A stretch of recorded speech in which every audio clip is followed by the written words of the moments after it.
News, सच जरूरी है। दर्शकों नमस्कार, मैं हूं श्रद्धा तिवारी और आप देख रहे हैं MNS न्यूज टीवी। तो स्वागत है आपका ब्रेक के बाद देश और प्रदेश की खबरों में। एक नजर आज की हेडलाइंस की ओर। ईरान में बहुत बुरा हाल, हॉस्टल के ऊपर से गुजरती थी मिसाइलें, वापस लौटे भारतीयों ने बयान किए हालात। मोदी ट्रंप की बातचीत पर बोलते हुए क्या चूक कर गए जयराम रमेश, बाद में मांगी माफी। सीएम प्रयोगशाला से जुड़ रहे रोजाना 2 लाख लोग, बोले स्वास्थ्य मंत्री डॉक्टर बलवीर सिंह। तो खबरें विस्तार से। ईरान में बहुत बुरा हाल, हॉस्टल के ऊपर से गुजरती थी मिसाइलें, वापस लौटे भारतीयों ने बयां किए हालात। ईरान और इजराइल के बीच हालात लगातार खराब होते जा रहे हैं। भारत सरकार ने अपने नागरिकों की सुरक्षा को ध्यान में रखते हुए ऑपरेशन सिंधु की शुरुआत की। इस ऑपरेशन के तहत सरकार ने ईरान में फंसे भारतीयों को सुरक्षित बाहर निकालने का काम शुरू कर दिया है। भारत सरकार की तरफ से 110 भारतीय छात्रों को ईरान से निकालकर पहले आर्मेनिया पहुंचाया गया। वहां से गुरुवार की सुबह ये छात्र दिल्ली के IGI एयरपोर्ट पहुंचे। सभी छात्र दिल्ली पहुंचने के बाद काफी खुश नजर आ रहे हैं। उन्होंने कहा कि भारत सरकार ने उनका साथ दिया, इसीलिए आज वह वापस अपने घर आ पाए। ईरान से आए छात्रों ने बताया कि ईरान की राजधानी तेहरान में हालात बहुत नाजुक है। बहुत खुश हूँ, खुशी बयान नहीं कर सकता। अपने घर वालों को देखने के लिए खुशी जो है बहुत ज्यादा है। वहाँ के हालात को देखकर क्या कहना चाहेंगे? वहाँ के हालात बहुत वर्स्ट हैं। वहाँ के लोगों के लिए भी, वहाँ छोटे छोटे बच्चे हैं, सब लोग हैं, हमारी तरह ही लोग हैं सब, वो भी सफर कर रहे हैं। वॉर अच्छी चीज नहीं है, कहीं भी हो दुनिया में वॉर अच्छी चीज नहीं है। बच्चे हैं, इंसानियत ही मारी जाती है, तो ये नहीं होना चाहिए। We should pray for them. Okay, कितनी खुशी हो रही है यहाँ पर वापस आके? बहुत खुशी हो रही है, बहुत अच्छा लग रहा है। अपने घर वालों से मिलेंगे अभी। मेरे फादर मेरा वेट कर रहे हैं। Thank you very much. गजल मैम, आज वापस आ रहे हैं, वहाँ से लग रहा है? हमें बहुत अच्छा लग रहा है, हम वापस आए हैं आज और बहुत खुशी है कि उन्होंने इंडियन एम्बेसी ने हमें बहुत अच्छे से रेस्क्यू किया। So we are very thankful for them. क्या हालात थे वहाँ पे, कैसा हालात? वहाँ की जो कैपिटल सिटी है तेहरान, वहाँ पे सिचुएशन बहुत ख़राब थी, लेकिन जहाँ हम रहते थे उर्मिया, वहाँ पे उतना कुछ पता नहीं चल रहा था क्योंकि वहाँ पे सिचुएशन ठीक थी as compare to other cities. मतलब रोज बरोज जो है हालात जो है बिगड़ते जा रहे हैं। पहले तो स्टार्ट जो वेरी स्लो था, लेकिन अब जो है वो बहुत हालात खराब होते जा रहे हैं। मोस्टली जो तेहरान में है, जो कैपिटल है, वहाँ पे बहुत ज्यादा हालात खराब है।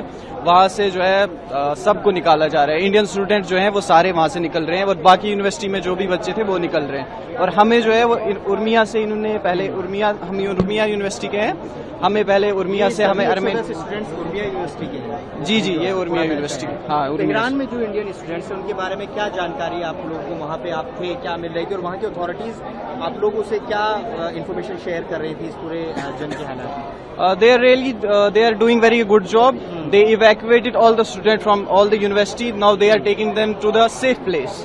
After they will reach there, from there they will evacuate them to the India. तो रूट क्या क्या रहा, कैसे कैसे आया, अगर उस पर आप पूरा प्रोसेस बता सकें? रूट हमारा उर्मिया से पहले अर्मेनिस्तान आए by bus, then after that we stayed there for around 4-5 hours. There was a process on the border.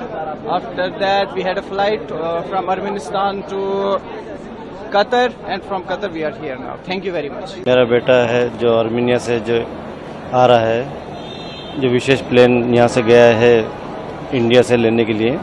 जो मेरा बेटा ईरान में MBBS कर रहा था, तो उस जत्थे में आ रहा है मेरा बेटा भी, जो मैं उसको लेने के लिए कोटा राजस्थान से यहाँ पर आया हूँ, नई दिल्ली एयरपोर्ट पर। बहुत अच्छा लग रहा है। महसूस अच्छा क्यों नहीं होगा, जब बच्चे आ रहे हैं, सभी पेरेंट्स के बच्चे आ रहे हैं, तो सबको अच्छा महसूस होगा, बुरा किसको लगेगा। जी सर, भारत सरकार के एफर्ट्स को किस तरह देखते हैं? मैं भारत सरकार के एफर्ट्स को बहुत अच्छा समझता हूँ। उन्होंने बहुत अच्छी कोशिश की है, लेकिन साथ में मैं एक भारत सरकार से अनुरोध करूँगा कि जो तेहरान में जो बच्चे फंसे हुए हैं उनको जल्दी से जल्दी निकाला जाए। और वो बहुत परेशान है क्योंकि हमारा बच्चा तो बॉर्डर एरिया में था, वहाँ पर इतनी ज़्यादा प्रॉब्लम नहीं थी, और ये बॉर्डर एरिया के ही बच्चे बाहर आए हैं। और जो मेन तेहरान में अंदर की साइड में फंसे हुए हैं वो बच्चे कोई नहीं आए। उनके बारे में इंडियन गवर्नमेंट सोचे। और साथ में मैं इंडियन एम्बेसी तेहरान का काफ़ी शुक्रिया अदा करता हूँ कि उन्होंने बहुत ही अच्छा काम किया और हमारे बच्चों को यहाँ तक लेकर आए। बहुत बहुत धन्यवाद इंडियन एम्बेसी। जय भारत। बढ़ते हैं अगली खबर की ओर। मोदी ट्रंप की बातचीत पर बोलते हुए क्या चूक कर गए जयराम रमेश, बाद में माफी मांगी। पीएम मोदी और अमेरिका के राष्ट्रपति डोनाल्ड ट्रंप के बीच बुधवार को 35 मिनट तक फोन पर लंबी बातचीत हुई। कांग्रेस के नेता जयराम रमेश इस बातचीत पर बयान दे रहे थे, लेकिन वो अपनी टिप्पणी में एक ऐसी चूक कर गए कि फिर उन्हें माफी मांगनी पड़ी। दरअसल पीएम मोदी और डोनाल्ड ट्रंप के बीच हुई बातचीत को लेकर जयराम रमेश ने कहा है कि राष्ट्रपति ट्रंप ने भी एक प्रेस नोट निकाला है जो राष्ट्रपति ट्रंप के नोट में है और जो हमारे विदेश सचिव के नोट में है। इसमें जमीन आसमान का फर्क है। इसी के साथ जयराम रमेश ने व्हाइट हाउस का एक पोस्ट भी दिखाया। उनके इसी पोस्ट को लेकर बीजेपी ने उन्हें घेर लिया। बीजेपी के आईटी सेल के प्रमुख अमित मालवीय ने कहा है कि जयराम रमेश ने जनवरी 2025 के एक पुराने अमेरिकी रीड आउट का हवाला दिया, जबकि कोई ऐसा नया आधिकारिक अमेरिकी बयान अभी मौजूद नहीं है। अपनी इसी बयान को लेकर जयराम रमेश ने माफी मांगी। जयराम रमेश ने कहा, मैं तो नॉन बायोलॉजिकल नहीं हूं, मुझसे एक गलती हुई है और मैंने उसको तुरंत सुधारा। कृपया मेरे इस वक्तव्य का संज्ञान ले। आपकी इस बात का समझ देखिए, आसिम मुनीर, फील्ड मार्शल आसिम मुनीर के भड़काऊ, उत्तेजक, आपत्तिजनक और आग लगाने की जो उन्होंने बात की थी, जो बयान दिया था, उसका सीधा ताल्लुकात अप्रैल 22 पहलगाम आतंकवादी हमले से है। और इसी व्यक्ति को एक विशेष निमंत्रण मिलता है आज राष्ट्रपति ट्रंप के साथ भोजन का, यानी कि ये एक प्राइवेट मीटिंग है। हम तो सिर्फ उपराष्ट्रपति तक मिल सकते थे, हमारा जो डेलीगेशन गया था। अभी फील्ड मार्शल आसिम मुनीर राष्ट्रपति ट्रंप से मुलाकात कर रहे हैं, उनके साथ बैठ रहे हैं। ये तो पहला झटका है।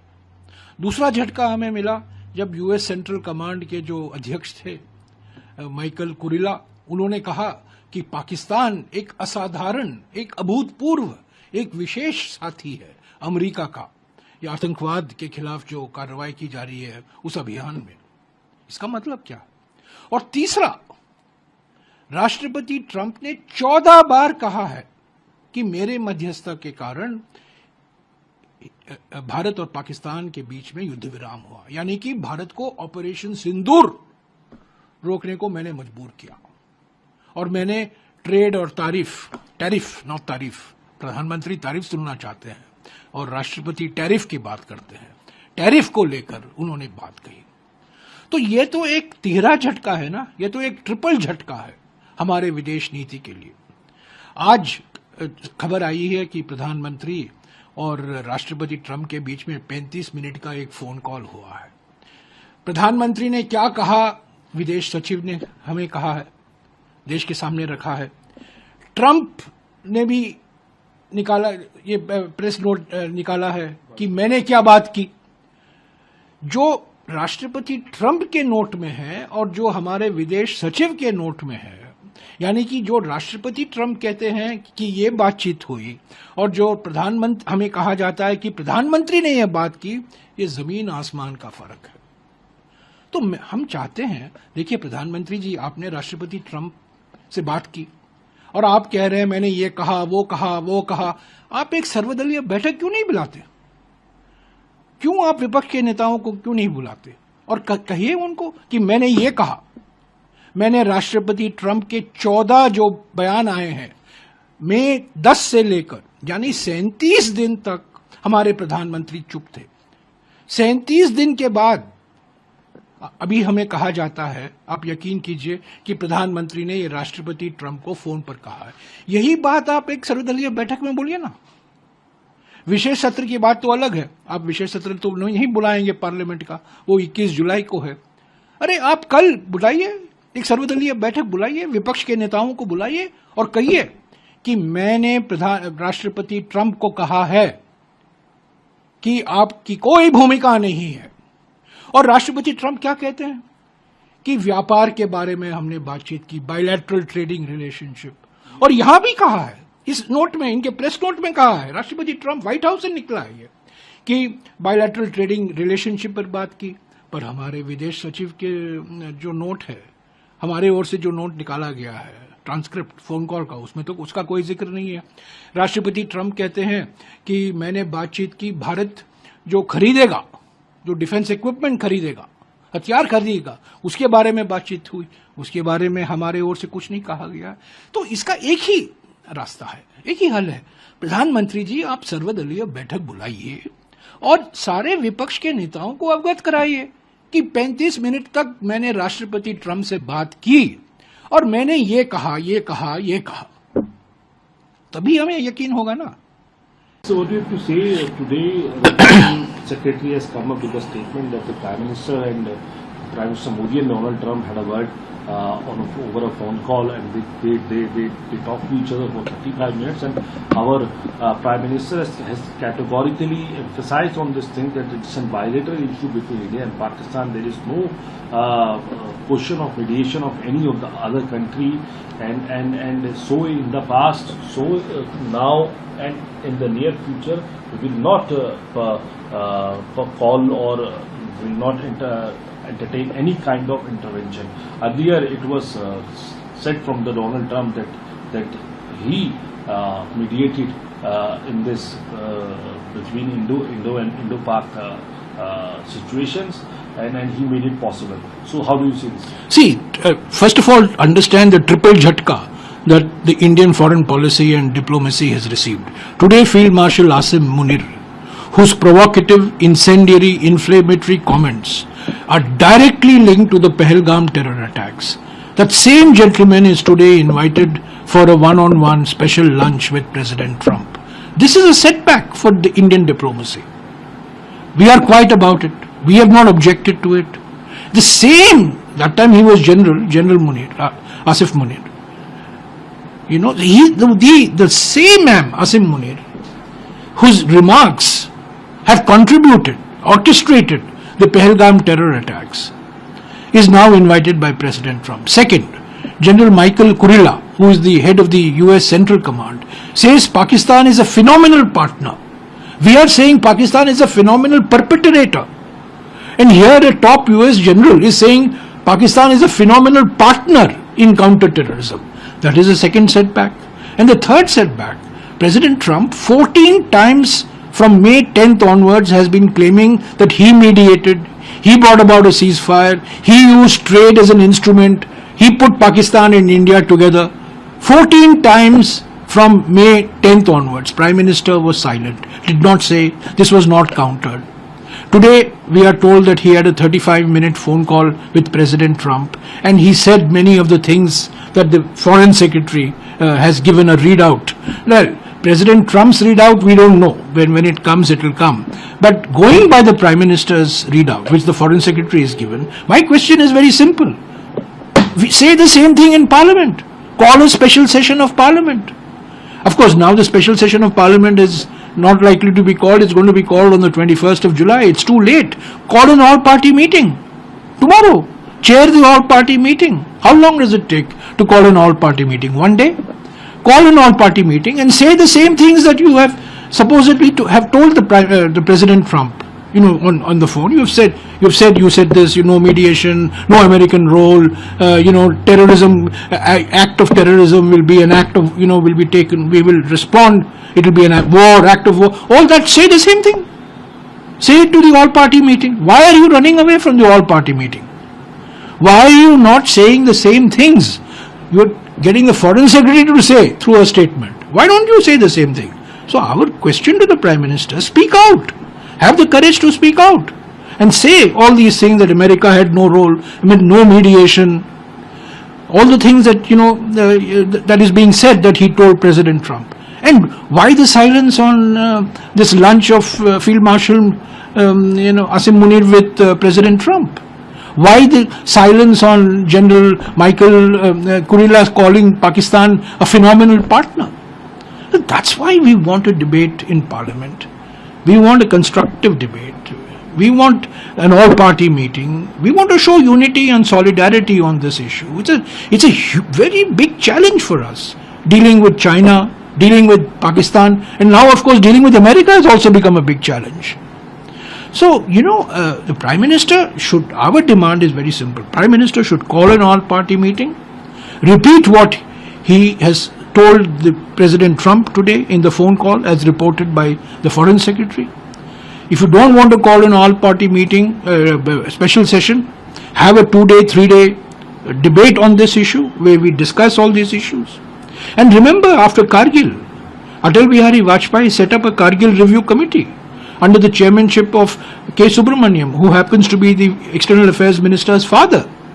And they submitted a report on the 15th of December 1999, which was then tabled in Parliament on the 23rd of February 2000. And that looked at the whole issue, why Kargil happened, what are the lessons we learn, what are the steps in future. So we want a similar exercise, do a comprehensive assessment.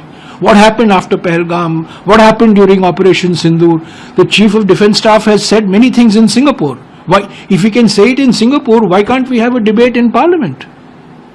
Why can't you set up an expert committee and, place the report in Parliament and have a debate on that committee's report like it happened on the Kargil Review Committee? And of course, there will be sensitive issues that will not be part of the report. We understand that. Thank you. बढ़ते हैं अगली खबर की ओर। CM नियोगशाला से जुड़े रहे रोजाना 2 लाख लोग, बोले स्वास्थ्य मंत्री डॉक्टर बलवीर सिंह।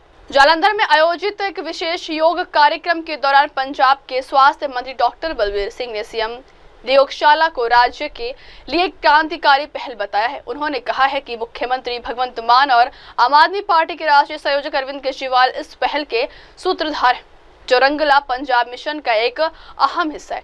डॉक्टर बलवीर सिंह ने बताया कि पंजाब में रोजाना लगभग 2 लाख लोग योग का अभ्यास कर रहे हैं और राज्य के 4581 स्थानों पर नियमित योग सत्र आयोजित किए जा रहे हैं। उन्होंने कहा है कि सीएम इस कार्यक्रम में व्यक्तिगत रूप से आना चाहते थे, लेकिन लुधियाना पश्चिम विधानसभा उपचुनाव की निगरानी जैसी व्यवस्थाओं के चलते वे नहीं आ सके। इसी दौरान उन्होंने सोशल मीडिया पर वायरल हुए एक वीडियो को लेकर भी स्पष्ट किया, जिसमें एक डॉक्टर के कथित तौर पर नशीली दवाएं लेते दिखाया गया। आज सर योग दिवस को लेकर आज यहाँ पर पिछले 2 साल तो साडे मानयोग मुख्य मंत्री साहब का और साडे मानयोग नैशनल कन्वीनर अरविंद केजरीवाल जी का जो पंजाब नूं रंगला पंजाब बनाने का मिशन है, वह एक बहुत इंपॉर्टेंट एक अहम जिहड़ा उहदा कंपोनेंट है वो जिहड़ी सीएम दी योगशाला, ਜਿਹਦੇ ਨਾਲ ਕਿ ਸਾਡੇ ਅੱਜ ਤੁਸੀਂ ਦੇਖੋ ਵੀ 2.25 ਲੱਖ ਬੰਦੇ ਰੋਜ਼ ਯੋਗਾ ਕਰਦੇ ਆ ਸਾਰੇ ਸ਼ਹਿਰਾਂ ਦੇ ਵਿੱਚ ਤੇ 1200 ਪਿੰਡਾਂ ਦੇ ਵਿੱਚ। ਇਹ ਇੱਕ ਬਹੁਤ ਅੱਛੀ ਸ਼ੁਰੂਆਤ ਹੈ ਬਿਮਾਰੀਆਂ ਨੂੰ ਦੂਰ ਰੱਖਣ ਦੀ, ਰੋਗ ਭਜਾਉਣ ਦੀ। ਔਰ ਇਹਦੇ ਨਾਲ ਅਸੀਂ ਜਿਵੇਂ ਅਸੀਂ ਕਿਊਰੇਟਿਵ ਸਰਵਿਸਿਜ਼ ਦਿੰਦੇ ਆ, ਮਹੱਲਾ ਕਲੀਨਿਕ ਦਿੰਦੇ ਆ, ਜਿਹਦੇ 'ਚ ਅਸੀਂ ਸਰਵਿਸਿਜ਼ ਹੋਰ ਐਕਸਪੈਂਡ ਕਰ ਰਹੇ ਆ ਕਿ ਉਹਦੇ ਵਿੱਚ ਜਿਹੜਾ ਪ੍ਰੈਗਨੈਂਸੀ ਟੈਸਟ ਵੀ ਅਸੀਂ ਡੈਂਗੀ ਦਾ ਟੈਸਟ ਵੀ ਔਰ HIV ਹੈਪੇਟਾਈਟਸ ਦੇ ਸਾਰੇ ਟੈਸਟ ਵੀ ਐਡ ਕੀਤੇ ਆ। ਉਹਦੇ ਵਿੱਚ ਦਵਾਈਆਂ ਵੀ ਵਧਾਈਆਂ, ਬਟ ਜੇ ਬਿਮਾਰੀ ਹੋ ਜਾਏ ਤਾਂ ਇਲਾਜ ਵੀ ਹੈ ਸਾਡੇ ਕੋਲੇ, ਬਟ ਜੇ ਬਿਮਾਰੀ ਤੋਂ ਬਚਣਾ ਤਾਂ ਯੋਗਾ ਦਾ ਕੋਈ ਕੰਪੈਰੀਜ਼ਨ ਨਹੀਂ ਹੈ। ਜਿਵੇਂ ਅਸੀਂ ਸਾਰੀਆਂ ਜਿਹੜੀਆਂ primary care, secondary care, tertiary care ਤੇ ਇਹ ਉਹਦੇ ਵਿੱਚ ਪ੍ਰਾਇਮਰੀ ਕੇਅਰ ਦਾ ਇੱਕ ਬਹੁਤ ਅਹਿਮ ਕੰਪੋਨੈਂਟ ਹੈ। सर लुधियाना में बाइपोल होने जा रहे हैं, आज वोटिंग है, तो कैसे देखते हैं उसे? ਦੇਖੋ ਉਹ ਸਾਰਾ ਜਿਹੜਾ ਹੈਗਾ ਨਾ ਜੀ, ਅੱਜ ਇੱਥੇ ਸਿਰਫ ਯੋਗਾ ਦੀ ਗੱਲ ਕਰਨੀ ਆਪਾਂ, ਉਹ ਬਾਹਰ ਕਿਸੇ ਵੇਲੇ ਹੋਰ ਕਿਸੇ ਮੌਕੇ ਤੇ ਗੱਲ ਕਰਾਂਗੇ। नशे को लेकर एक तरफ तो आपने सरकार ने जो मुहिम छेड़ी हुई है और एक वीडियो सामने है जिसमें एक डॉक्टर जो है नशा करता दिखाई दे रहा है, फिर महिला को वो जो हिट भी कर रहा है उसे, उसकी CCTV उसे लेकर क्या? ਦੇਖੋ ਉਹਦੀ ਮੈਂ ਆਲਰੇਡੀ ਇਨਕੁਆਇਰੀ ਜਿਹੜੀ ਹੈਗੀ ਆ ਇਨ ਪ੍ਰੋਗਰੈਸ ਹੈ।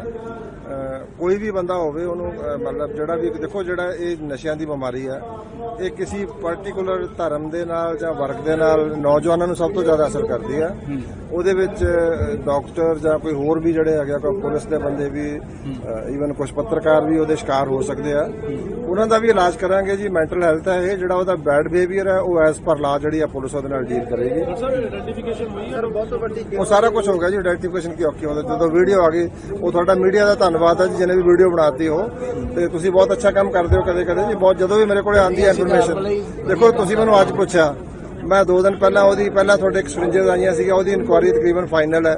ਜਦੋਂ ਮੀਡੀਆ ਕੋਈ ਵੀ ਜਿਹੜਾ ਪਬਲਿਕ ਇੰਟਰਸਟ ਦਾ ਇਸ਼ੂ ਕੋ ਹਾਈਲਾਈਟ ਕਰਦਾ ਤੇ ਤੁਹਾਡੇ ਇੱਕ ਬਹੁਤ ਸਾਰੇ ਇੱਥੇ ਸੱਜਣ ਹੈਗੇ ਜਿਹੜੇ ਆਟਿਜ਼ਮ ਦੇ ਉੱਤੇ ਇੱਕ ਬਿਜ਼ਨਸਮੈਨ ਕੰਮ ਕਰਦਾ, ਸੋ ਮੈਂ ਵਾਪਸੀ ਦੇ ਉੱਤੇ ਮੇਰਾ ਏਜੰਡਾ ਕਿ ਉਹਨਾਂ ਦੇ ਨਾਲ ਜਾ ਕੇ ਮੈਂ ਇਸ ਤਰ੍ਹਾਂ ਦੇ ਬੰਦੇ ਲੱਭਦਾ ਫਿਰਦਾ ਜੀ ਜਿਹੜੇ ਕੋਈ ਜਨਤਾ ਦੀ ਸੇਵਾ ਵਾਸਤੇ ਕੰਮ ਕਰਦੇ ਆ। ਆਈ ਰੀਚ ਆਊਟ ਟੂ ਦੈਮ, ਉਹਨਾਂ ਨੂੰ ਅਸੀਂ ਗਵਰਨਮੈਂਟ ਦੀਆਂ ਜਿਹੜੀਆਂ ਸਰਵਿਸਿਜ਼ ਅਸੀਂ ਆਫਰ ਕਰਦੇ ਆ। ਬਹੁਤ ਸਾਰੇ ਚੈਰੀਟੇਬਲ ਹਸਪੀਟਲ ਹੈ ਜਿਹੜੇ ਕਿ ਬਹੁਤ ਮੁਸ਼ਕਲ ਹਾਲਾਤ ਸੀਗੇ, ਉਹਨਾਂ ਨੂੰ ਮੈਂ ਅਡਾਪਟ ਕਰ ਰਿਹਾ, ਉਹਨਾਂ ਨੂੰ ਗਵਰਨਮੈਂਟ ਹਸਪਤਾਲਾਂ ਵਾਲੀਆਂ ਸਹੂਲਤਾਂ ਸਾਰੀਆਂ ਦੇ ਰਿਹਾ, ਜਿਹੜੇ पेशेंट ਨੂੰ कुछ चार्ज नहीं करते। लेकिन आपको नहीं लग रहा है कि जैसे डॉक्टर नशा कर रहा है, वीडियो में आपने देखा है किस तरह वो ड्रग्स ले रहा है, बहुत उसके बाद स्लैप कर रहा है, और कहीं कहीं लग नहीं रहा है कि अगर वो ड्रग्स ले रहा है कहाँ से ले रहा है, इसके बारे वो में सारी जांच मैं कहता मैं ऑलरेडी ਜਦੋਂ ਐਸ ਸੂਨ ਐਸ ਮੇਰੇ ਕੋਲ ਖਬਰ ਆਈ ਸੀ ਨਾ ਜੀ, ਮੈਂ ਨਾਲ ਦੀ ਨਾਲ ਉਹਦੀ ਪ੍ਰੋਪਰ ਇਨਕੁਆਇਰੀ ਪੁਲਿਸ ਇਨਕੁਆਇਰੀ ਵੀ, ਡਿਪਾਰਟਮੈਂਟਲ ਇਨਕੁਆਇਰੀ ਵੀ, ਔਰ ਜਿਹੜਾ ਉਹਦੇ ਸਾਰੇ ਲੀਗਲ ਐਸਪੈਕਟਸ ਵੀ ਆ, ਉਹਦੀ ਸਾਰੀ ਜਿਹੜਾ ਉਹ ਸਾਰਾ ਕੁਝ ਆਲਰੇਡੀ ਇਨ ਪ੍ਰੋਗਰੈਸ ਹੈ।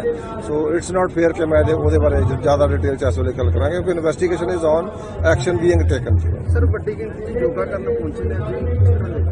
ਦੇਖੋ ਅੱਜ ਜੋ ਸਾਡੇ ਮਾਨਯੋਗ ਮੁੱਖ ਮੰਤਰੀ ਸਾਹਿਬ ਦਾ ਔਰ ਨੈਸ਼ਨਲ ਕਨਵੀਨਰ ਦਾ ਸੁਪਨਾ ਹੈ, ਉਹ ਪੰਜਾਬ ਦੇ ਵਿੱਚ ਜਿਹੜਾ ਯੋਗਾ ਹੈਗਾ ਇਹ ਲੋਕਾਂ ਨੇ ਬਹੁਤ ਜ਼ਿਆਦਾ ਇਹਨੂੰ ਮਤਲਬ ਅਡਾਪਟ ਕੀਤਾ। ਜਿਸ ਤਰ੍ਹਾਂ ਮੈਂ ਤੁਹਾਨੂੰ ਦੱਸਿਆ ਹੈਗਾ 4581 ਜਗ੍ਹਾ ਦੇ ਉੱਤੇ ਯੋਗਾ ਹੋ ਰਿਹਾ, ਔਰ 1200 ਪਿੰਡਾਂ 'ਚ ਹੋ ਰਿਹਾ। ਹੌਲੀ ਹੌਲੀ ਸਾਰੇ ਪਿੰਡਾਂ ਦੇ ਵਿੱਚ ਔਰ ਸਾਰੇ ਮਹੱਲੇ ਦੇ ਵਿੱਚ ਇਹ ਸਹੂਲਤ ਹੋਏਗੀ ਲੋਕਾਂ ਨੂੰ।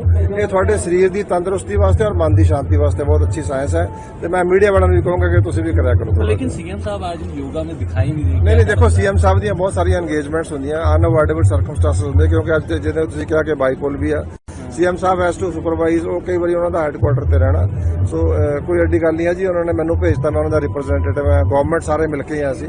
ਅੱਜ ਜਿੰਨੇ ਅਫਸਰ ਸਾਹਿਬਾਨ ਹੈ ਮੇਰੇ ਨਾਲ, ਚਾਹੇ ਸੀਪੀ ਸਾਹਿਬ ਹੈ, ਡੀਸੀ ਸਾਹਿਬ ਹੈ, ਕਮਾਂਡੈਂਟ ਹੈ, ਸਾਡੇ ਸੈਕਟਰੀ ਹੈल्थ है, ਸਾਡੇ वाइस चांसलर है, ये सारे गवर्नमेंट होंगे। बढ़ती अगली खबर क्या, 23 जून को छत्तीसगढ़ दौरे पर रहेंगे अमित शाह। छत्तीसगढ़ के डिप्टी सीएम विजय शर्मा ने जानकारी दी है कि केंद्रीय गृह मंत्री अमित शाह 22 और 23 जून को छत्तीसगढ़ के दौरे पर रहेंगे। इस दौरान वह राज्य को राष्ट्रीय फॉरेंसिक विज्ञान विश्वविद्यालय की सौगात देंगे। इसके लिए नया रायपुर में 40 एकड़ जमीन राज्य सरकार द्वारा आवंटित की जा चुकी है। अमित शाह इस मौके पर छत्तीसगढ़ राज्य फॉरेंसिक लैब के भूमि पूजन में भी शामिल होंगे। इसके साथ ही वह कर्तव्य पालन के दौरान शहीद हुए अतिरिक्त पुलिस अधीक्षक आकाश राव गिरिपंजे के परिजनों से भी मुलाकात करेंगे। यह दौरा राज्य की सुरक्षा और फॉरेंसिक व्यवस्थाओं को नई दिशा देने वाला साबित हो सकता है। 23 तारीख को यहाँ है, 22 को उनके आने के बाद बहुत बड़ी सौगात एक जो छत्तीसगढ़ को मिली है वो NFSU के कैंपस का है, नेशनल फॉरेंसिक साइंस यूनिवर्सिटी। उसका एक कैंपस छत्तीसगढ़ में बनेगा। उसके लिए 40 एकड़ की ज़मीन राज्य की सरकार ने दिया हुआ है और नया रायपुर में, और साथ ही साथ वह उसमें हमको लगभग 350-400 करोड़ रुपया केंद्र से वहाँ पर बिल्डिंग बनाया जाएगा, पूरा इंफ्रास्ट्रक्चर डेवलप किया जाएगा, वो केंद्र की पूरी मदद से होगा। और फिर वहाँ पर NFSU का एक कैंपस छत्तीसगढ़ में डेडिकेटेड होकर चलेगा। ये बहुत बड़ी चीज़ है। 3 जो नए कानून आए हैं हमारे, BNS, BNSS और भारतीय साक्ष्य अधिनियम, ये तीनों ही जो कानून आए हैं, इन तीनों कानूनों में 7 साल और 7 साल से अधिक की सजा वाले अपराधों में फॉरेंसिक साइंस का बड़ा महत्व है उसका, और इसलिए बहुत सारे फोर्सेस की, बहुत सारे इसमें मैन पावर की ज़रूरत है। यहाँ पर छत्तीसगढ़ में इसके खुल जाने से स्टूडेंट्स हमारे आगे आ पाएंगे और बेहतर विश्व स्तरीय संस्थान है उसका एक कैंपस हमको छत्तीसगढ़ में मिलने वाला है NFSU का। साथ ही साथ एक और 6-7 एकड़ की ज़मीन साथ में लगी हुई है जिसमें हमारा फॉरेंसिक लैब, छत्तीसगढ़ का फॉरेंसिक लैब जो छत्तीसगढ़ सरकार का है वह भी बनेगा। तो ये दोनों ही बातों का भूमि पूजन होना है। साथ ही साथ जब तक ये NFSU का कैंपस बनेगा तब तक उसका ट्रांजिट कैंपस होना चाहिए, तब तक पढ़ाई इसी सत्र से प्रारंभ हो जाएगी NFSU की, और उसका ट्रांजिट कैंपस जो शुरू होने वाला है उसका भी उचित स्थितियों में उनके द्वारा प्रारंभ किया जाएगा, डिजिटली प्रारंभ किया जाएगा। बाकी उसमें काम होने में समय है थोड़ा अभी, तो इस नाते उनका आना है। साथ ही साथ बैठकें हैं, प्रशासनिक बैठकें हैं। दूसरे दिन किसी कैंप में भी उनका प्रवास है और कैंप के प्रवास के बाद फिर वो दूसरे 23 तारीख को वापस जाएंगे। शहीद आकाश अभी मुलाकात दोनों पक्षों की माननीय गृह मंत्री जी और उनके परिवार की होनी है। अब कहाँ होनी है इसका निर्धारण करना है। ये एंटी नक्सल ऑपरेशन को लेकर भी हाँ जी, जो नियमित बैठक है इस विषय पर वो बैठक होना ही है। छत्तीसगढ़ सलीम राज किरण रिजिजू से मिले हैं और जो संपत्तियां कब्जा हुई है बहुत सारी रजिस्ट्री का जो मामला है CBI को सौंपने की तैयारी है, प्रस्ताव भेजेंगे। मैं देखता हूँ, अभी मुझे ध्यान नहीं है, जानकारी नहीं है इस बारे में, परंतु सलीम राज जी सुलझे हुए व्यक्ति हैं और स्पष्टता के साथ काम करने वाले हैं। वो ये समझते हैं कि समाज का और किसी भी तरीके से हानि नहीं होना चाहिए, समाज की उन्नति हो, उचित माध्यम से समाज आगे बढ़े, ऐसा वो जरूर मानते हैं। बढ़ती अगली खबर की ओर। एयर इंडिया हादसे में 211 डीएनए नमूनों का मिलान पूरा। अहमदाबाद एयर इंडिया विमान दुर्घटना के बाद राहत और पुनर्वास कार्य तेजी से जारी है। सिविल अस्पताल के अधीक्षक डॉक्टर राकेश जोशी ने प्रेस कॉन्फ्रेंस में बताया है कि अब तक कुल 211 डीएनए नमूनों का मिलान हो चुका है और संबंधित परिवारों से संपर्क कर लिया गया। उन्होंने बताया कि इनमें से 189 पीड़ितों के शव उनके परिजनों को सौंपे जा चुके हैं। बाकी मामलों में भी प्रक्रिया तेजी से जारी है। डॉक्टर जोशी ने कहा कि हमारा उद्देश्य है कि 1 मिनट भी बर्बाद न हो। जैसे ही रिपोर्ट मिलती है हम तुरंत परिवार से संपर्क करते हैं। हम हर परिवार को पूरा सहयोग देने के लिए यहाँ हैं। अभी की परिस्थिति को देखते हुए कहूँगा कि 211 डीएनए सैंपल मैच हो चुके हैं। 211 फैमिली मेंबर्स को यहाँ से कॉल जा चुके हैं। उसमें से 189 लोगों को उनके स्वजन का पार्थिव देह दिया गया है। बाकी जो बचे हैं उसमें 11 लोग ऐसे हैं जो अपने दूसरे स्वजन का मैच होने की प्रतीक्षा में हैं। जैसे ही दूसरे स्वजन का मैच हो जाएगा उनको दोनों का ही पार्थिव देह सौंपा जाएगा। बाकी के जो लोग हैं, जो 2 लोग ऐसे हैं जो करीबन कल लेना आएंगे अपने स्वजन की डेड बॉडी, और बाकी जो बचे लोग हैं वो प्रोसेस में हैं। कुछ लोग रजिस्ट्रेशन करा रहे हैं और कुछ लोग पीएम रूम में वो प्रोसेस करा रहे हैं, तो थोड़ी देर में वो ले जाएंगे। जैसे मैं बात करूंगा, प्रशासन पूरी कोशिश कर रहा है। जैसे ही रिपोर्ट आते हैं तुरंत ही फैमिली को कॉल किया जाता है। 1 भी मिनट हमारी तरफ से हम वेस्ट नहीं करते हैं। और सारी जो मैं बताऊंगा कि फैमिली जब डिसीजन लेंगे कि हम लेने आ रहे हैं, तब हम उनको असिस्ट करने के लिए यहाँ पर बैठे हैं। जितने लोग ले गए हैं यहाँ से अपने स्वजन का पार्थिव देह, उसमें से 142 लोग भारतीय थे, 7 लोग पोर्टुगीज के थे, 32 लोग ब्रिटिशर्स, 1 कैनेडियन एंड 7 जो है वो अपने नॉन पैसेंजर है। तो इस हिसाब से अभी फिलहाल ये इंफॉर्मेशन है। बाकी की बातें हम शाम को करेंगे।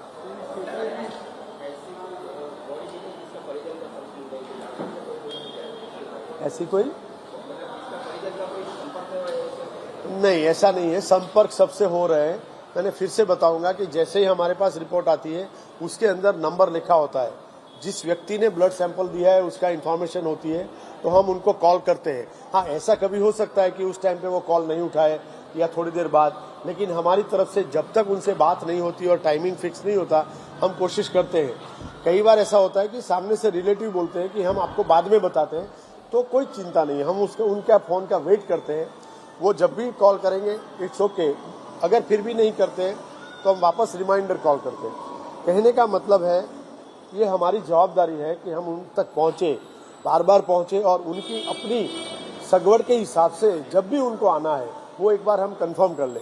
हमारा कोई मतलब नहीं है कि उनको डिस्टर्ब करें, लेकिन जितनी हो सके जल्दी वो जब भी आना चाहे उनको यहाँ आने के बाद तकलीफ न हो, इसके लिए हम पूरी व्यवस्था की है। बढ़ते हैं अगली खबर की ओर। युद्ध का असर हमारे बच्चों पर पड़ रहा है, बोले अविदेश प्रसाद। ईरान और इजराइल के बीच जारी संघर्ष का असर अब भारत तक महसूस हो रहा है। ईरान में पढ़ाई कर रहे 110 भारतीय छात्र विशेष विमान से दिल्ली पहुंचे। इस पर प्रतिक्रिया देते हुए अयोध्या से समाजवादी पार्टी के सांसद अविदेश प्रसाद ने कहा है कि हम बेहद दुर्भाग्यपूर्ण है कि हमारे बच्चे युद्धग्रस्त माहौल में फंसे और उन्हें गंभीर संकटों से गुजरना पड़ा। अविदेश प्रसाद ने कहा है कि इन छात्रों का जीवन वहां दयनीय हो गया था, अब वे कठिनाइयों से जूझते हुए अपने देश लौटे।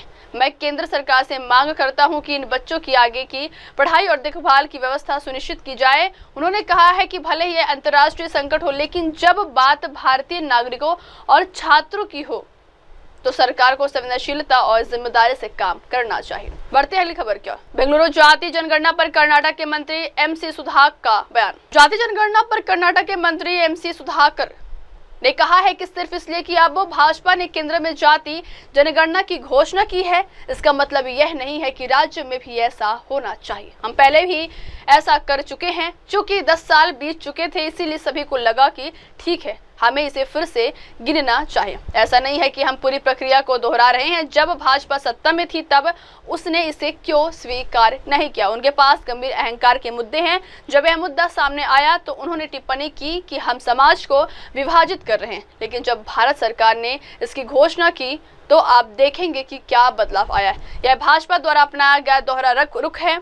मुझे लगता है कि अब समय आ गया है कि जो लोग वाकई समझदार हैं उन्हें इस मानसिकता को समझना चाहिए। Just because now BJP has announced a caste census in the center, that doesn't mean that the state should be. See, we have already done it. It has already been done, and there was some because the lapse of 10 years was there. That is when everybody felt that okay, we need to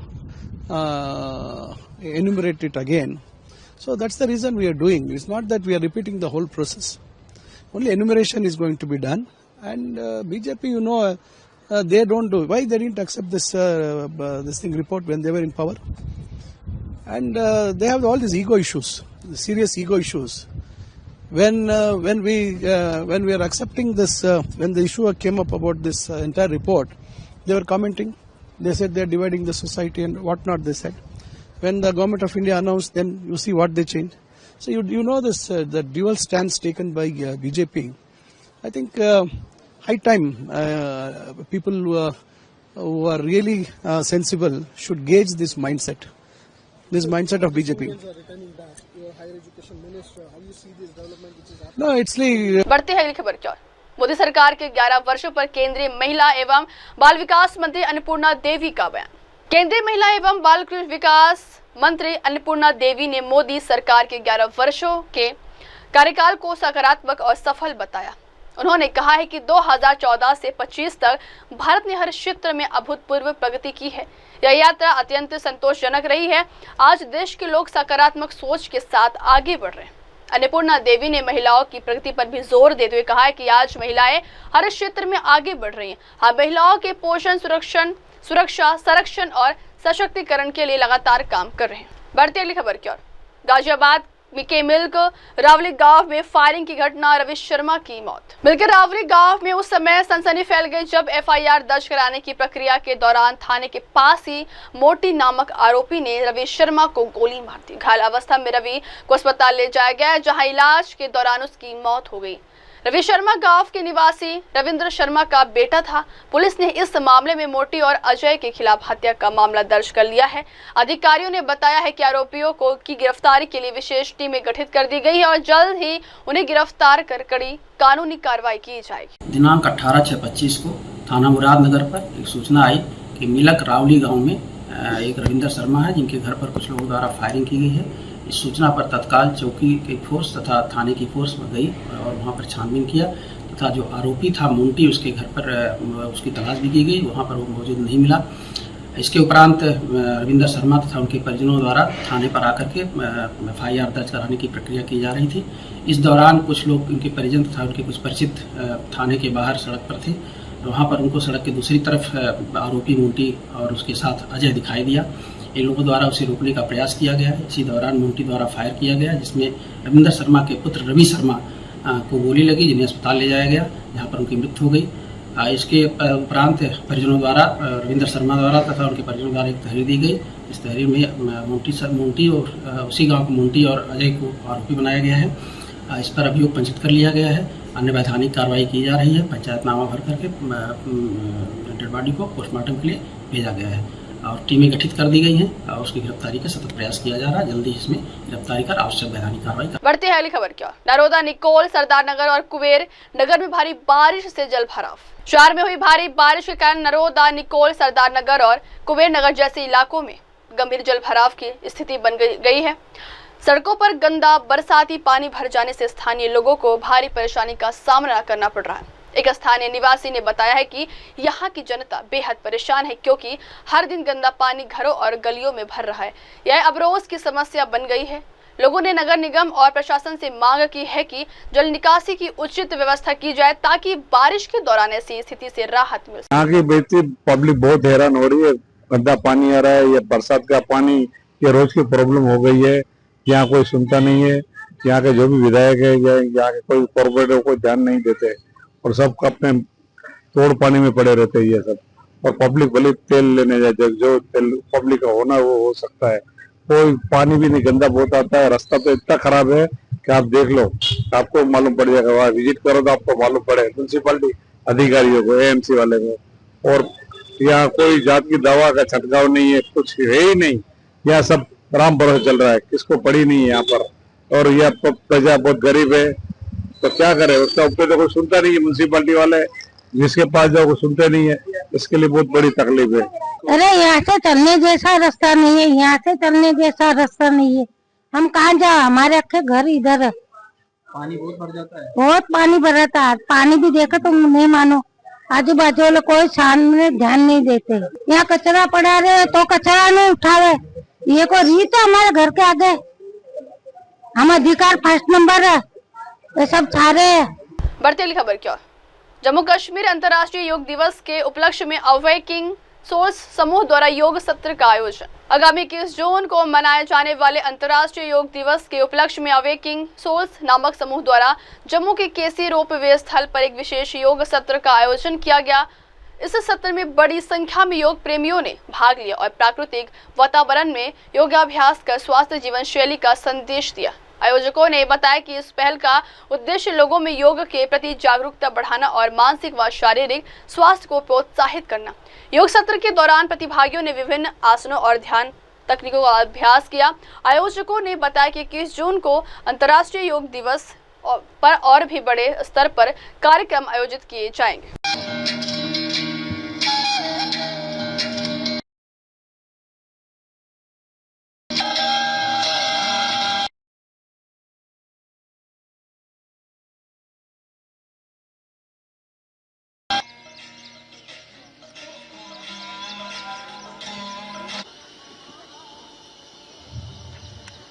नासिका से सांसों को भरते हुए धीरे धीरे नासिका से बाहर छोड़ देंगे। फिर से लंबी गहरी सांस भरेंगे।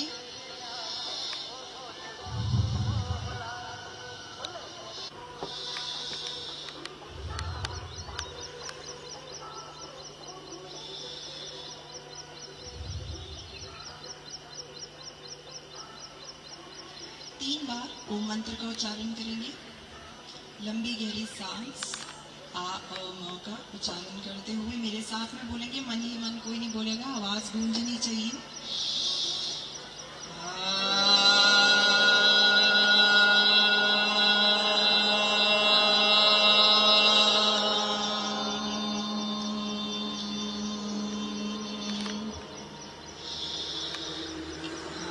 बढ़ती अगली खबर क्या, राजा रघुवंशी हत्याकांड इंदौर आरोपी स्वयं रघुवंशी के भाई गोविंद का बयान। चर्चित राजा रघुवंशी हत्याकांड में आरोपी सोनम रघुवंशी के भाई गोविंद रघुवंशी ने अपनी प्रतिक्रिया में कहा है कि उन्हें संजय वर्मा के बारे में कोई जानकारी नहीं है। गोविंद ने कहा है कि मैं यहाँ केवल वह सभी जगह दिखाने आया था जहाँ राज काम करता था, यहाँ से कुछ भी जब्त नहीं किया गया है। मुझे संजय वर्मा के बारे में कुछ भी नहीं पता है। आज ही मुझे पता चला है कि अब संजय का नाम भी इस मामले में आ सकता है। पुलिस इस हत्याकांड से जुड़े सभी पहलुओं की जांच में जुटी है और संजय वर्मा का नाम सामने आने के बाद पूछताछ का दायरा और भी बढ़ा दिया गया है। मामले में आगे और खुलासे होने की संभावना भी जताई जा रही है। मुझे ये संजय वर्मा कौन है, आप बताइए। मुझे आइडिया नहीं सर, मेरे को कोई भी आइडिया नहीं। 234 बार सोनम की बात हुई है या जितनी बार भी बात हुई, इसमें कोई भी आइडिया नहीं भैया मेरे को। गोविंद जी यहाँ पे आए थे, किस तरीके की बातचीत क्या हुआ? नहीं, उसमें भी मुझे कोई आइडिया नहीं है। मैं बाहर खड़ा था, सिर्फ मैं तो घर दिखाने लाया था। हाँ जी, आपके साथ नहीं। बढ़ती है अगली खबर क्या, कांग्रेस नेता सुप्रिया श्रीनेत का बयान। अभी हाल ही में प्रधानमंत्री नरेंद्र मोदी और अमेरिका के राष्ट्रपति डोनाल्ड ट्रंप के बीच फोन पर बातचीत को लेकर सुप्रिया श्रीनेत का बयान आया है। उन्होंने कहा है कि प्रधानमंत्री नरेंद्र मोदी और अमेरिका के राष्ट्रपति डोनाल्ड ट्रंप के बीच फोन पर बातचीत हुई। सरकार की ओर से दावा किया गया कि पीएम ने ट्रंप को करारा जवाब दिया, लेकिन कुछ ही घंटों बाद खुद ट्रंप एक बार फिर और यहाँ 15वीं बार है कहते हैं कि उन्होंने भारत और पाकिस्तान के बीच युद्ध रोका। इतना ही नहीं, वे प्रधानमंत्री मोदी को पाकिस्तान के आर्मी चीफ असीम मुनीर के साथ जोड़ देते हैं। यह सिर्फ बयान नहीं है, यह हमारे देश की गरिमा, संप्रभुता और विदेश नीति की गंभीर अनदेखी है। हम साफ कहना चाहते हैं कि देश यह अपमान और भ्रम की स्थिति और अधिक बर्दाश्त नहीं कर। काफी एग्रेसिव है इस मुलाकात को लेकर। भाई देखिए, ऐसा है कि इस देश के प्रधानमंत्री की एक फोन पर बात हुई। इस देश के प्रधानमंत्री, इस देश की सरकार ने कहा कि उन्होंने आप ही के माध्यम से दो टूक सुना दी, खरी खोटी सुना दी। हमें लगा बहुत बढ़िया। उसके कुछ ही घंटे बाद ट्रंप आते हैं और वो 15वीं बार कहते हैं कि मैंने वॉर रुकवाई है। वो असीम मुनीर को लंच दे रहे हैं। वो कह रहे हैं असीम मुनीर एक बेहद बढ़िया शख्स है। वो अब नरेंद्र मोदी का शहबाज शरीफ से नहीं, असीम मुनीर से समकक्ष दिखा रहे हैं। तो अपनी सरकार की, अपने देश की तौहीन होते हम नहीं देख सकते हैं। और हमारा मानना है कि मोदी जी ने जो खरी खोटी फोन पर सुनाई थी, वो सार्वजनिक रूप से सर्वदलीय बैठक में या सदन आके खरी खोटी सुना दे। क्यों नहीं सुना पा रहे हैं? मोदी जी घबरा क्यों जाते हैं? असलियत यह है कि मोदी जी झूठ बोलते हैं, वो लोगों से झूठ बुलवाते हैं, वो अच्छे खासे डिप्लोमैट्स का करियर तबाह करने पर तुले हुए हैं और बार बार उनका झूठ पकड़ा जा रहा है। लेकिन ट्रंप ने एक्सेप्ट तो किया कि दोनों देश के आपसी सहमति से सीज फायर हुआ है। अब अंग्रेजी को भी तोड़ मरोड़ के आप लोग सरकार के हिसाब से इंटरप्रिटेशन करिएगा, वो अलग बात है। बहुत बड़ा सवाल तो एक ये है कि सरकार ने जब कल वक्तव्य दिया, वो हिंदी में ही क्यों दिया, वो अंग्रेजी में क्यों नहीं आया? चाहे वो विक्रम मिश्री जी का हो, चाहे वो MEA का वक्तव्य हो। अब आप लोग ट्रंप ने कहा मैंने वॉर रुकवाई है, ट्रंप ने कहा मैंने ट्रेड डील पर बात करी है, मैंने मोदी से बात करी है। असीम मुनीर बहुत प्रभावशाली व्यक्ति थे उधर वॉर रुकवाने के लिए, और नरेंद्र मोदी और तमाम लोग इधर थे। इसकी अंग्रेजी जितनी मेरी समझ है, मुझे ये समझ में आया है। हो सकता है मीडिया को और सरकार को कोई दूसरी अंग्रेजी समझ में आ रही हो। बढ़ते हैं अगली खबर की ओर। कर्नाटक के deputy CM DK Shivakumar ने क्या कहा? कर्नाटक के deputy CM DK Shivakumar ने कहा है कि आज हम अपने विपक्ष के नेता राहुल गांधी का जन्मदिन मना रहे हैं। हम बहुत खुश हैं। हमारे नेता ने देश और पार्टी के लिए बहुत त्याग किया है। हालांकि वह नहीं चाहते थे कि ये सब किया जाए, लेकिन हम उनके अनुयायी हैं। हम उनके देश के प्रति प्रतिबद्धता में विश्वास करते हैं और संदेश स्पष्ट है कि समाज के सभी वर्गों की रक्षा की जानी चाहिए, इसीलिए संविधान की रक्षा होनी चाहिए। Celebrating the birthday of our leader of the opposition mister Rahul Gandhi, we are very happy. Our leader has sacrificed a lot of things for the sake of the country and for the party. So, though he done. अगली खबर, मलप्पुरम जिले के कुरुम्बलगोड में UDF और LDF कार्यकर्ताओं के बीच हाथापाई। UDF ने पुलिस में शिकायत दर्ज कराई है कि जिसमें आरोप लगाया गया है कि वे आधिकारिक प्रचार समाप्त होने के बावजूद निर्वाचन क्षेत्र के बाहर से LDF कार्यकर्ता मतदान केंद्रों के पास रहे और चुनाव के दिन प्रचार जारी रखा। शिकायत के बाद पुलिस ने 2 लोगों को हिरासत में ले लिया है। स्थानीय CPI शाखा सचिव ने बताया है कि हिरासत में लिए गए लोग LDF कार्यकर्ता नहीं।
വോട്ടിംഗ് തടസ്സപ്പെടുത്തുക. ഒരു രാവിലെ തൊട്ട് വോട്ടിംഗ് തടസ്സപ്പെടുത്താനാണ് അതാണ് ഈ പരിപാടി. വോട്ട് ഒരു രാവിലെ തൊട്ട് ഇവിടെ വണ്ടി നടന്നു, രാവിലെ ഇവിടെ വണ്ടി നടന്നു.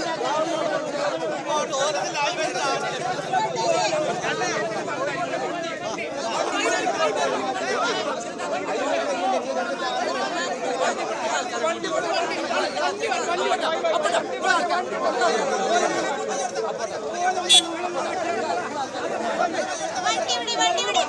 अगली खबर, एयर इंडिया विमान दुर्घटना में श्री विजय जी सहित अन्य लोगों की दुखद मृत्यु पर शोक संदेश।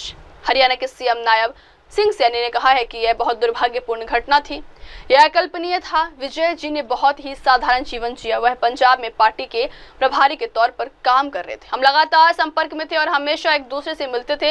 एक कार्यकर्ता से लेकर इस तक का सफर विजय जी का जीवन था। मैं भगवान से उनकी आत्मा की शांति के लिए प्रार्थना करता हूं और इस घटना में मारे गए अन्य सभी लोगों के लिए मैं अपनी श्रद्धांजलि अर्पित करता हूं। भगवान उनकी आत्मा को शांति दे। मैं भगवान से प्रार्थना करता हूं कि वो शोक संतप्त परिवारों और दोस्तों को इस दुख को सहने की शक्ति दे। परिजनों से मिले गए, शोक संवेदना प्रकट की, क्या कहेंगे सर? बड़ा ही दुर्भाग्यपूर्ण घटनाक्रम हुआ है जिसकी कल्पना भी नहीं की जा सकती। अकल्पनीय ये दुर्घटना हुई है क्योंकि व्यक्ति विचार भी नहीं कर सकता, सोच भी नहीं सकता।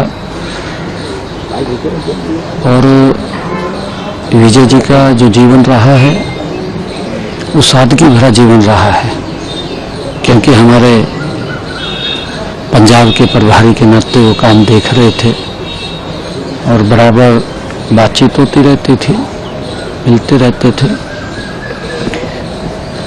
पूरा सादगी भरा जीवन और एक छोटे से कार्यकर्ता से इतना बड़ा सफर तय करना। विजय जी का जीवन रहा है, मैं परमपिता परमात्मा से ये प्रार्थना भी करता हूँ कि उस दिवंगत आत्मा को, और इस घटनाक्रम में जितने लोग गए हैं क्योंकि बहुत प्रतिष्ठित ऐसे लोग थे जो बड़ा घटनाक्रम हुआ है, मैं उन सब के भी परिवारजनों, उन सब दिवंगत आत्माओं को मैं अपनी श्रद्धा सुमन अर्पित करता हूँ और परमपिता परमात्मा से प्रार्थना करता हूँ कि उनको अपने श्री चरणों में स्थान दे। जो दुख परिवार को और मित्रजनों को हुआ है उस दुख को सहन करने की शक्ति दे। अब वक्त हो चला दर्शकों ब्रेक के बाद की खबरें मेरे सहयोगी शिवा के साथ। तब तक के लिए देखते रहिए देश और दुनिया की तमाम बड़ी खबरें। धन्यवाद। हाय हेलो नमस्कार, मैं हूं पंकज विष्णु और आप देख रहे हैं MNS न्यूज।